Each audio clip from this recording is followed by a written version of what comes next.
உங்களுக்கு தெரியும், பிஜேபிக்கு ஒரே கொள்கை நிலைப்பாடு தான். அது இஸ்லாமியர்களுக்கு எதிராக பேசுவது, சிந்திப்பது, அதை தவிர வேறு கொள்கை கிடையாது உங்களுக்கு. அதுக்கு ஒரு கொள்கை கோட்பாடு இருக்குது. பாகிஸ்தான் பக்கத்து நாடு, பசுமாடு, ஜெய் ஸ்ரீராம் கோசம். இந்த பாகிஸ்தான் மட்டும் ஒரு ஆஸ்திரேலியாவுக்கு அங்கிட்டு இருந்ததுன்னு வச்சுக்கிறீங்களா, இவங்களுக்கு அரசியல் கிடையாது உங்களுக்கு. இப்போ இதனால் இதை பேசுவாங்க. அது ஆளுநர் எப்படி கையெழுத்திடுவார்? கையெழுத்திட மாட்டார்னு தெரிஞ்சே நான் முன்னகத்துறது எவ்வளோ பெரிய ஏமாற்று.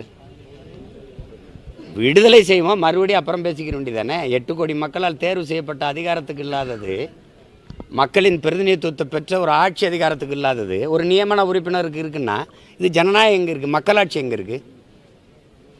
நீங்கள் மக்களின் மனநிலைக்கு ஏற்பதானே நீங்கள் அரசாட்சி செய்யணும். அப்படி இல்லையே. ஒற்றை கையெழுத்து. அவர் யார்? அவர் ஒரு நியமன உறுப்பினர், மக்களால் தேர்வு செய்யப்பட்டவரை. அப்போ அவருக்கு எல்லா அதிகாரம் இருக்குன்னா அப்போ தேர்தல் எதுக்கு? அப்புறம் மக்களாட்சிங்கிற வார்த்தை எது இருக்குது? அப்போ ஜனநாயகங்கிற சொல்லுது இருக்கு. அந்த கமிட்டியினுடைய ரிப்போர்ட் இன்னைக்கு படித்து பார்த்தீங்கன்னா தெரியும். கிட்டத்தட்ட 6 சிட்டிங் அந்த கமிட்டி உட்கார்ந்து அவங்க ஒரே நாடு ஒரே தேர்தல் நடத்துவதற்கான பல சாத்தியக்கூறுகள் ஆராய்ஞ்சாங்க. இது புதிதாக இன்னைக்கு ஆரம்பிச்சது இல்லைங்க. இதற்கு முன்பு பேசியிருக்கின்றோம். பாராளுமன்ற அளவில் ராஜ்யசபாவில் ஒரு ஸ்டாண்டிங் கமிட்டி போட்டு ஆராய்ஞ்சு பார்த்தாங்க.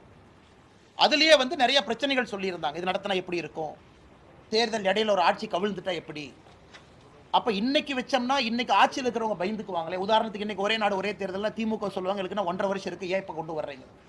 அதையெல்லாம் டிஸ்கஸ் பண்ணாங்க. ஆனால் இன்னைக்கு நாம் அன்னைக்கு டிஸ்கஸ் பண்ணதில் கூட எந்த பிரச்சனையும் இல்லாமல் இன்னும் 5 ஆண்டு காலம் தள்ளி போயிருக்கிறோம்.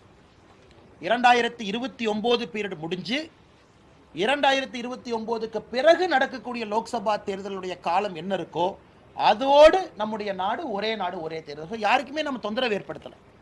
எனக்கு ஆட்சியில் இருக்கக்கூடிய எந்த கட்சிக்கும் தொந்தரவில்லை. அது ஆளும் கட்சியாக இருந்தாலும் சரி, எதிர்கட்சியாக இருந்தாலும் சரி, இன்னும் ஒரு சைக்கிள் அவங்க போகணும்.